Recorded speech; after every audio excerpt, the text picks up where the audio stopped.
this is the enable button. You hold it down for 1/10 of a second, it enables it. Turns on the actual H bridge. So you can turn it on. Now this knob here is your speed adjustment. All the way up. It's all the way up right now. I'm going to show you how fast it can go first. This is 500 hertz. So much better than the other one. Alright. He's sticking his tongue out at you. Blink and blink. And then we'll turn her up.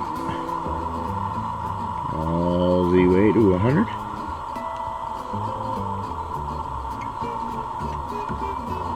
And it goes. And you can go like that slow. Or even slower. You know, without changing the knob. How about that?